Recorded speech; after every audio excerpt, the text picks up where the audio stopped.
Hi, this is Merlin. Today I'm gonna talk about what I learned today.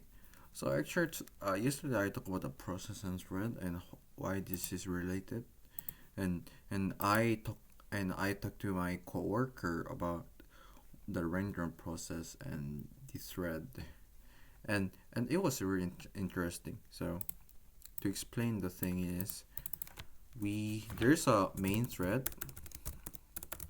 There's a main thread on the render process. So there's a render process.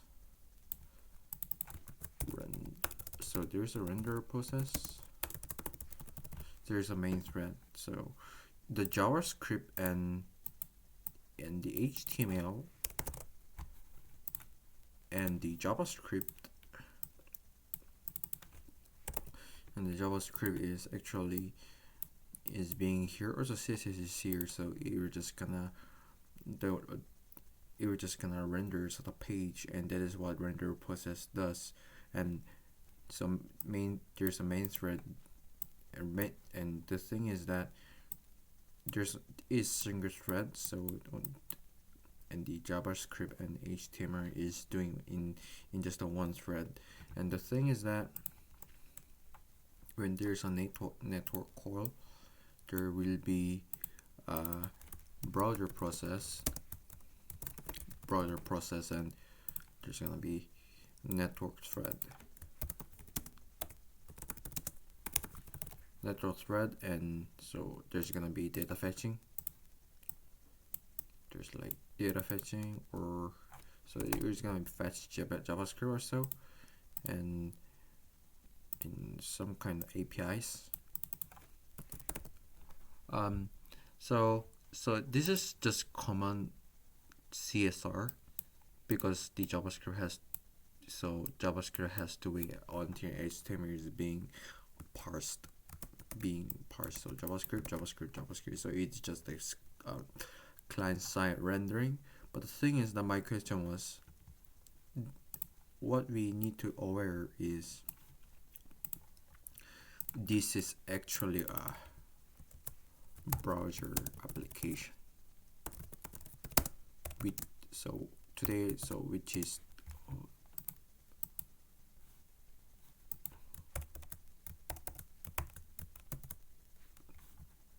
I think I just created some weird round thing. Never mind. So weird. What? Okay, never mind. So in here in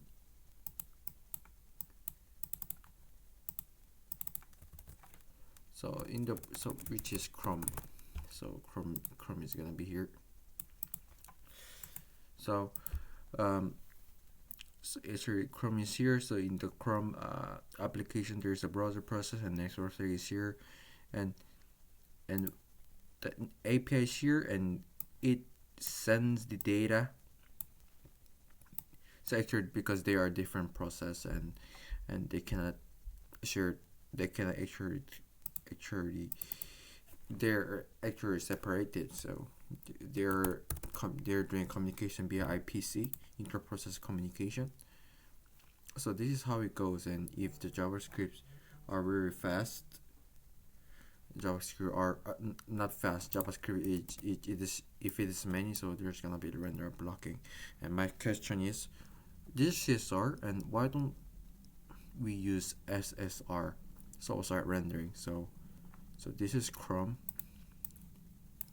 This is gonna be your server.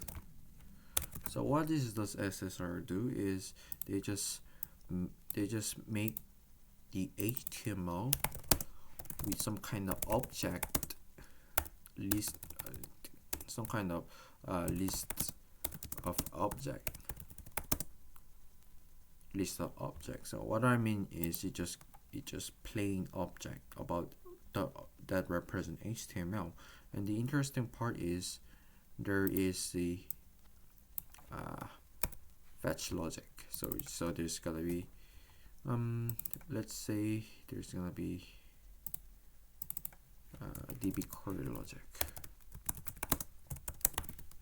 So there's a DB query logic. So it fetch it, and if there's dbColor logic, put it into HTML, because put it into HTML, so it's gonna be server-side rendering. So it sends this HTML to the render process, the main thread.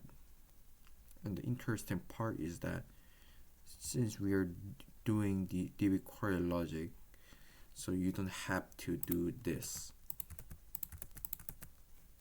So that is really more efficient.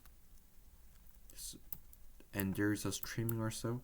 So if you put this, so there could be if you put suspense on it, there could be selective hydration, and that is really efficient because you don't have to wait to be interactive. You don't have to wait all JavaScript to become interactive. You can just put suspense on it and to make it interactive. So yeah, this is it. So my question was, so why don't we use server-side rendering of it instead of CSR or SSG? And my coworker said really fascinating answer. So what if there's a lot of traffic on the server? Actually, this is not static server, so this is not static server. So we have to think about the what if there's so many users trying to access on this server. So there's gonna be, so what if there's a lot of user trying to connect it? And the thing is that it's trying to, and moreover, the bad thing about server-side rendering is you cannot do the cache control. So which means that because every time the server is gonna trying to make so every time HTML is refreshed and there's DB logic, of course there's gonna be the server component of it. So there you cannot do the cache control because the server is just generating it, and you have to care about this traffic, and which is really hard, because if you're front end, you actually have no idea of how to handle the traffic on the server. So this is why it is kind of early to adopt SSR on really big company. And moreover, what I learned today was so the process model. So in the process model, there's a resource management. What was it? Resource management? I forgot it. It was resource grouping execution. So we're gonna talk about that tomorrow because I'm still learning it. So but the thing is that what I learned is process have a list thread, and I think it handled execution by thread. So that's how it works. So this is what I learned today. So tomorrow is gonna be different because I'm trying to learn about process and thread. So this time today. See ya.